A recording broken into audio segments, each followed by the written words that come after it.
Some of the greatest rivalries in sports history: Michael Jordan, Isaiah Thomas, Magic Johnson, Larry Bird, Peyton Manning, Tom Brady, LeBron James and his hairline, O.J. Simpson, and people who legally buy his memorabilia. Rivalries that never die and live forever. Ladies and gentlemen, today we're talking about Caitlin Clark, and chances are one of these big rivalries, legendary rivalries, is only getting started. Thank you so much for tuning in to the Daily Huddle. My name is Aaron. If you could, hit that like button, subscribe. We have all the biggest stories when it comes to sports on a daily basis. Check us out and don't miss it, all right? So that being said, we are talking about none other than Caitlin Clark. She's exploding in the news as of recently because she's a baller. So real quick, you probably heard the story that she got snubbed when it came to the Olympics.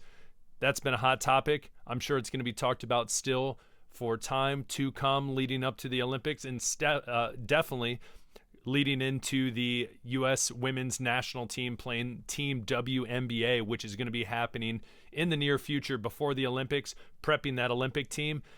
And that's going to be another hot, juicy story. And if you haven't seen two other videos that we've made about Caitlin Clark, please check those out as well. Great informational videos. But that being said, the hot topic when it comes to Caitlin Clark as of right now is her and her budding rivalry against Angel Reese. Now, we've seen this start to bubble when it came to college, when they played each other a couple of years ago. Angel Reese and LSU, they won the national championship. She did the whole ring thing, whatever that was, and it just got the rivalry going. This year in the Final Four, the Iowa Hawkeyes, led by Caitlin Clark, took down LSU in the Final Four, only to lose to UConn. But that being said, this rivalry has really been brewing. And just a couple days ago, what happened was the Fever playing the Sky, and I'm just going to play the clip because it is pretty wild. Make this thing bigger, hit that play button, and action. I believe to there we Angel go. Reese. Angel Reese across the head, comes up, tries to block the ball. Clark's going up for a layup and just gets a leveled forearm. Yeah, the question is she trying to go for the ball? We're looking at her right here. In my opinion, I don't know. You could go either way. I think it'll be but upgraded she gets here. a forearm to the head, regardless. So watch that one more time. Believe to Angel Reese. Right. Boom. Across Forearm to the head. She is looking at the ball the whole time, so I don't know. Corner of the eye, she maybe sees the head. She's going up aggressive. That's right. Bam! Right in the head. Caitlin Clark, CTE. Talk to Antonio Brown, Caitlin. Here. Actually, don't. He's been saying some weird stuff about you. But that being said, just a great it's going to sound bad. I don't want anyone hurt. But really, in this rivalry, they need stuff like this. Reese, Clark, feuding, getting upset at each other, that's only going to make their rivalry bigger. People are going to tune into their games more. And when it comes down to it, it's going to make people want to watch the WNBA.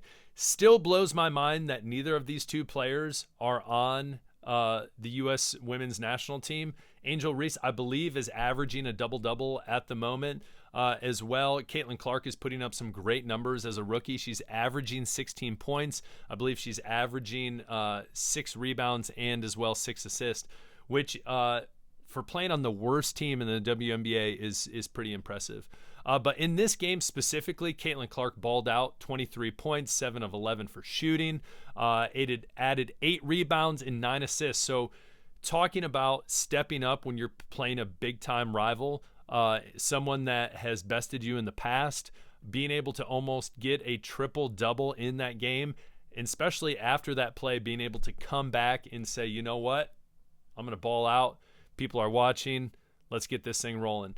Now, Angel Reese, she kind of brushed it off. I'm not going to play this video, but what I love about her is she's sassy and she plays almost that villain role. Do I think she's a villain? Not necessarily. And the only reason I say that is because if you watch the LSU Iowa game this year, the Final Four game, after the game when they were shaking hands, she could have easily brushed off Caitlyn. She could have easily just been like not shook her hand, whatever. But at the end, when they were going through the lines, they both hugged. They said something nice to each other. They were smiling. They understand what's going on. They understand that they need to be big rivals. They understand that they are, I don't want to say acting, but people are watching them. And so just like, by no means am I comparing either of these people to Muhammad Ali, but Muhammad Ali knew how to market himself. Floyd Mayweather knew how to market himself. Conor McGregor, I know these are all fighters, knew how to market themselves. They understand what is going on. They understand the assignment. These two understand the assignment. They are the future of the WNBA. They understand that they need to make headlines. If they're not in the headlines, they're not making news. People aren't watching. All right? There are droves of people that are more interested in the WNBA right now just because of these two people. And so when it comes down to it, do you want to see anyone get hurt? No, you don't. But for the WNBA, whoever their commissioner is, I'm going to comment below if you know who it is. I don't know who it is. I should have done my research before this. But that being said, they should be looking at this and being pretty excited about it. Just like also, another comparison, again, are any of these two Michael Jordan? No.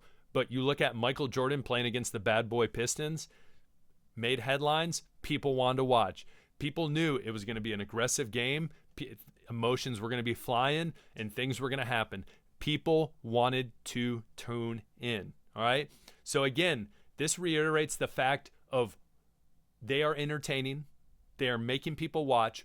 Why aren't they on the Olympic team? All right? I don't care what your argument is when it comes down to, hey, they're not the two best players. Listen, when it comes down to it, the last 4 times the U.S. team has made the Olympics, they have dominated in women's basketball. All right? They are going to win. Every U.S. men's team has always put young talent on the team coming up. And have they even dribbled the ball on an NBA court in an NBA game? No. Okay? It's promoting the game. All right, you look at how Michael Jordan promoted the game to the world, how that the Dream Team promoted the team, and then year after year, decade after decade, they have passed that torch to the next generation of great players. You look at LeBron and in promoting the game in places like, China, Asia, whatever. They have expanded basketball. Europe, basketball has exploded in Europe. Okay, we have all these great players that you could argue are easily that.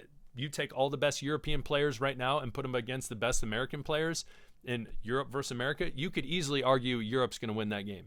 All right? And so when it comes down to it, the WNBA, 2 of your biggest names, all right? Why aren't they on the team? Why aren't they on the team? And as well, I want you to just think right now to yourself. Sorry, you're like, Aaron, take a breath. You're on your soapbox, but just hear me out on this one. Besides Brittany Griner, can you legitimately name 2 or 3 more players? My guess is you can. All right? No disrespect to them. No disrespect to them. But when it comes down to it, I know there's some older veterans on that team that probably have already won a gold medal, that have already been on a team. Why not put these 2? They're entertaining. They're going to get views. It is great for the sport. I would love to hear your comments, what you got to say. And last time we talked about Caitlin Clark, it got heated in the comments. So comment below as well. Like, subscribe. We always appreciate you guys tuning in to the Daily Huddle. As I said, we're always putting up great content. The other day we put up stuff about golf, put some stuff up about the Euro Cup coming up. What do you want to hear about? Let us know. We appreciate you guys. Peace.